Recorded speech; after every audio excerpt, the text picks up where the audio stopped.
Pain came for him first, not wealth, not power, not the comfort of a warm bed or a quiet mind. Pain, the kind that grinds you down before the sun is even up. You know it.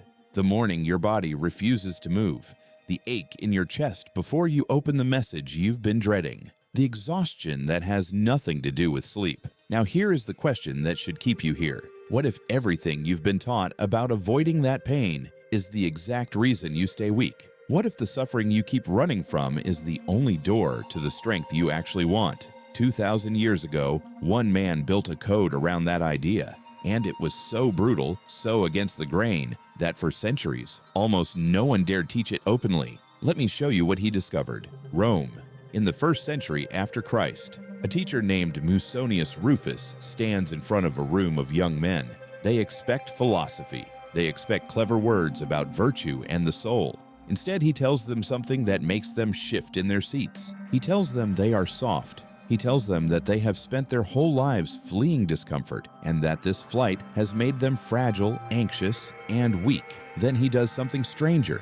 He doesn't just lecture. He marches them out into the cold. He has them go hungry on purpose. He has them sleep on hard ground when warm beds are waiting. The other philosophers of his age talked about wisdom in shaded gardens, sipping wine.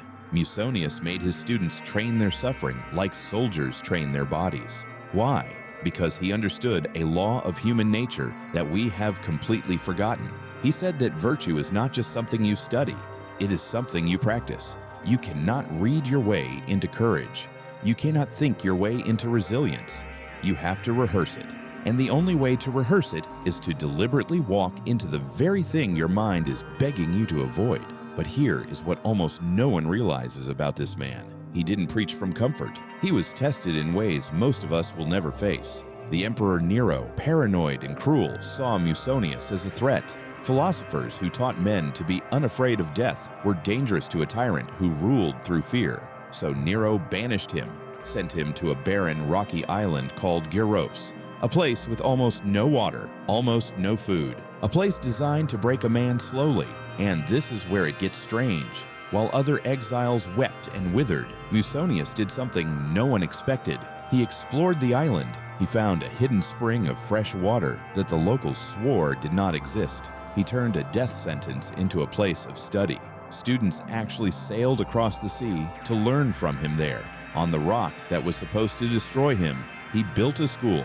How? How does a man do that? That is the question, and the answer is the code itself. 4 steps. Hold on, because once you see them, you cannot unsee them. But before we get there, I need you to feel why this matters for you right now.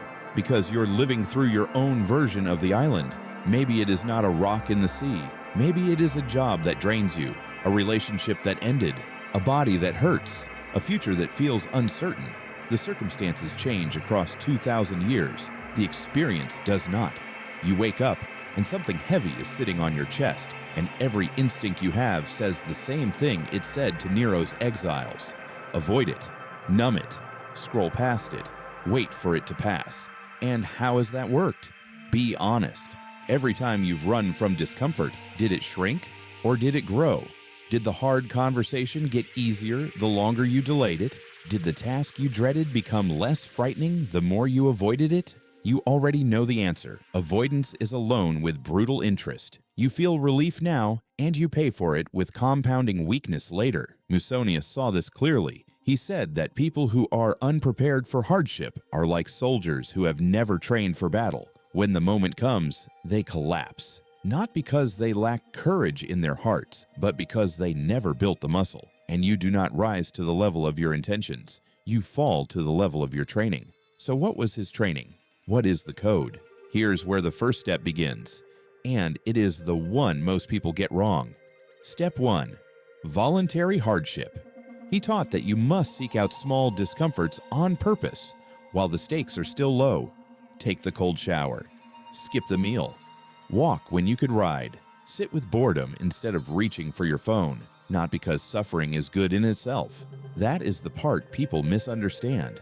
The point is not the pain. The point is what the pain teaches you.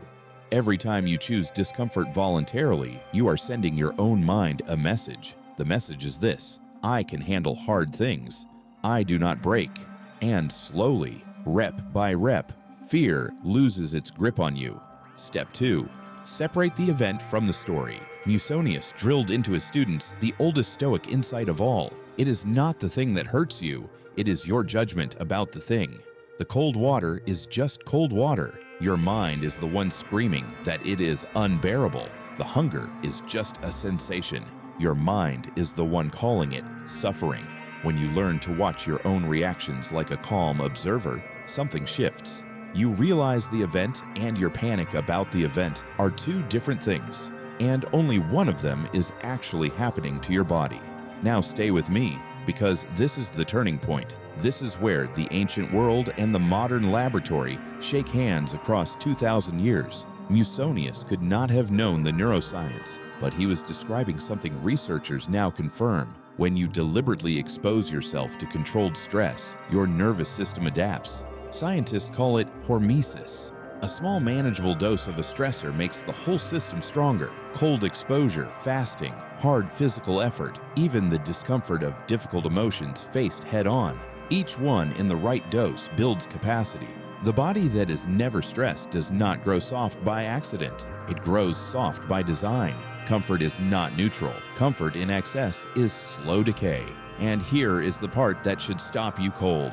Modern psychologists studying resilience have found that the single greatest predictor of mental toughness is not avoiding stress. It is the experience of overcoming manageable stress again and again. The people who break under pressure are usually the ones who are most protected from it. The people who endure are the ones who practiced enduring. Musonius built a system for this 1,700 years before the science existed, which brings us to step 3. And this one separates the people who merely survive from the people who become unbreakable. Step 3. Reframe the hardship as the training. When pain arrives uninvited, and it will, you do not ask, "Why is this happening to me?" You ask, "What is this teaching me?" You treat the difficulty not as an interruption of your life, but as the curriculum of your life. Musonius on that barren island did not see exile. He saw a classroom. He saw a chance to prove that everything he taught was true. The hardship did not happen to him. It happened for him. And the moment you make that flip in your own mind, the entire weight of your circumstances changes. Step 4. Act anyway. This is the one that makes the other 3 real. All the philosophy in the world means nothing if you stay frozen. Musonius said the proof of understanding is action. You feel the fear, and you send the message anyway. You feel the exhaustion, and you get up anyway. You feel the cold, and you step in anyway. Courage is not the absence of the feeling. Courage is movement in the presence of the feeling. Every time you act despite discomfort, you carve a deeper groove of strength into who you are. Now, remember the question from the very beginning. What if the suffering you keep running from is the only door to the strength you actually want? Here is the answer. It is not just a metaphor. It is mechanically true. The strength you want lives on the other side of the discomfort you avoid. There is no other route. There is no shortcut around it. There is only through it. Every door to a stronger version of you is locked, and discomfort is the key. Refuse the key, and you stay exactly where you are, forever. So here is what you do tonight. Something small, something real. Pick one discomfort and walk straight into it. End your shower with 30 seconds of cold water. Sit in silence for 5 minutes with no phone and let the boredom come. Do the one task you've been avoiding all week, the one sitting in the back of your mind like a stone, just one. And as you do it, say 4 words to yourself. This is the training. Feel the resistance rise and move anyway. That is the whole code, compressed into a single act. Do it tomorrow too, then the day after. And watch what happens to the person you are afraid of becoming. Because here is the truth Musonius died proving. The comfortable life and the strong life are not the same life. You have to choose. Every avoided hardship is a withdrawal from your future strength. Every chosen one is a deposit, and the man who deposits daily becomes in time completely unshakable. The island never broke him. Your island will not break you either unless you let it. If this reached something in you, follow along, because the men who built empires of the mind all knew this secret, and we are only just beginning to remember it.